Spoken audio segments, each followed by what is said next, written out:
नमस्कार साथियों, कैसे हो? आयु अच्छे होंगे। आपके अपने चैनल बीएन स्टडी पॉइंट पर मैं आपका हार्दिक स्वागत करता हूं। आज के इस वीडियो में बीएससी फर्स्ट सेमेस्टर केमिस्ट्री के पेपर को एनालिसिस करेंगे। जिन छात्रों ने इस साल बीएससी में न्यू एडमिशन लिया है और उनको यह मालूम नहीं होगा कि पेपर किस टाइप का आएगा, कितने क्वेश्चन आएंगे, कितने क्वेश्चन अटेम्प्ट करने पड़ते हैं और कितने घंटे का हमें टाइम मिलता है और कितने क्वेश्चन हमें अटेम्प्ट करने पड़ेंगे। तो चलिए करते हैं वीडियो को स्टार्ट। तो वीडियो स्टार्ट करने से पहले मैं आपसे एक अनुरोध करता हूं, यदि आप हमारे चैनल पर नए हो तो चैनल को सब्सक्राइब कर दीजिएगा, बेल आइकन प्रेस कर लीजिएगा, जिससे वीडियो की आने वाली नोटिफिकेशन सबसे पहले आपके पास पहुंच जाए। और यदि आपको इस वीडियो की पीडीएफ चाहिए तो आप हमारे टेलीग्राम चैनल पर जुड़ सकते हैं, जिसकी लिंक मैंने इस वीडियो के डिस्क्रिप्शन में डाल दी गई है। तो जाकर के आप ज्वाइन हो जाइएगा एंड पीडीएफ डाउनलोड कर लीजिएगा। चलिए करते हैं वीडियो को स्टार्ट। तो आपका जो पेपर है, पेपर टाइटल का नाम है फंडामेंटल ऑफ केमिस्ट्री। ठीक है।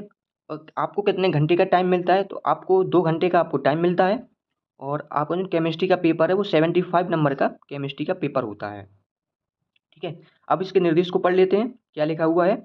तो attempt attempt question from both section as directed, यानी दोनों खंडों से निर्देशानुसार प्रश्नों के उत्तर दीजिए। ठीक है। अब आपको सेक्शन ए और सेक्शन बी दो खंडे में आपका पेपर आता है। सेक्शन ए में आपके शॉर्ट आंसर टाइप क्वेश्चन होते हैं और सेक्शन बी में लॉन्ग आंसर टाइप क्वेश्चन होते हैं। तो सबसे पहले बात करते हैं सेक्शन ए की, यानी शॉर्ट आंसर टाइप की। तो आपके शॉर्ट आंसर टाइप में लिखा हुआ है attempt any 4 question, each question carries 7.5 marks. यानी आपको शॉर्ट जो क्वेश्चन होते हैं वो आपको 10 क्वेश्चन आते हैं, जिसमें से आपको एनी 4 क्वेश्चन अटेम्प्ट करने हैं और प्रत्येक क्वेश्चन आपके 7.5 नंबर के होते हैं। ठीक है। अब बात करते हैं क्वेश्चन की, किस प्रकार से क्वेश्चन आते हैं। तो पहला क्वेश्चन है right the full form of the following, यानी आपके रोम, ओसीआर और डब्ल्यू के फुल फॉर्म लिखना है। ये क्वेश्चन केमिस्ट्री के लास्ट चैप्टर यानी कंप्यूटर से रिलेटेड क्वेश्चन पूछे गए हैं। और जो केमिस्ट्री का लास्ट चैप्टर है उसमें आप कंप्यूटर की जानकारी दी गई है। तो फुल फॉर्म लिखना है, यानी रोम का होता है रीड ऑनली मेमोरी, ओसीआर का होता है ऑप्टिकल कैरेक्टर रिकॉग्निशन और डब्ल्यू का होता है वर्ल्ड वाइड वेव। यानी इस प्रकार आपको फुल फॉर्म लिखना है। अब फर्स्ट क्वेश्चन का वी और दूसरा क्वेश्चन है convert decimation number 75 to binary number, यानी आपको दशमलव संख्या 75 को बाइनरी संख्या में परिवर्तित करना है। ठीक है। 75 नंबर को बाइनरी संख्या में परिवर्तित करना है। अब बात करते हैं दूसरे क्वेश्चन पे। सेकंड क्वेश्चन है आपका what is Fajans rule, why is NaCl more covalent than KCl, explain it. यानी फजान का नियम लिखिए और सोडियम क्लोराइड पोटेशियम क्लोराइड से ज़्यादा सहसंयोजक क्यों है, समझाइए। ठीक है। फजान का रूल इंपॉर्टेंट क्वेश्चन है, तो ये आपका बहुत ही इंपॉर्टेंट क्वेश्चन है, यानी हर साल देखने को मिलता है, शॉर्ट में मिलता है या फिर लॉन्ग आंसर में देखने को मिलता है। ठीक है। तो आपको NaCl और KCl से ज़्यादा सहसंयोजक क्यों है ये समझाइए, यानी फजान का नियम लिखना है और सोडियम क्लोराइड और पोटेशियम क्लोराइड से ज़्यादा सहसंयोजक क्यों है समझाइए, ये लिखना है। ठीक है। अब बात करते हैं तीसरा क्वेश्चन। तीसरा क्वेश्चन है describe the Hund's rule of maximum multiplicity with suitable example, यानी हुंड के अधिकतम बहुलता के नियम को उचित उदाहरण देकर समझाइए। ठीक है। चौथा क्वेश्चन है explain electron affinity and ionisation potential with example, यानी इलेक्ट्रॉन बंधुता और आयन ऊर्जा का उदाहरण सहित समझाइए। इलेक्ट्रॉन बंधुता और आयन ऊर्जा ये भी बहुत इंपॉर्टेंट क्वेश्चन है और हुंड का नियम भी इंपॉर्टेंट क्वेश्चन है। ठीक है। तो अब पांचवा क्वेश्चन है represent the configuration of the following compound in term of E और Z एंड R और S system which ever is applicable, यानी निम्नलिखित यौगिकों का विन्यास E या Z तथा R या S पद्धतियों द्वारा दर्शाइए जो भी प्रयुक्त होता है। ठीक है। ये आपको ये रिएक्शन आपको कंप्लीट करनी है। अब छठवां क्वेश्चन है describe van der Waals interaction and its type, यानी आपको वंडर वाल्स क्रियाएं क्या हैं और यह कितने प्रकार के होते हैं, इनके बारे में आपको लिखना है। सातवां क्वेश्चन है mesotartaric why is mesotartaric acid optically inactive, explain with example, यानी मेसोटाइटरिक प्रकाशक सक्रिय क्यों नहीं है, उदाहरण सहित समझाइए। ठीक है।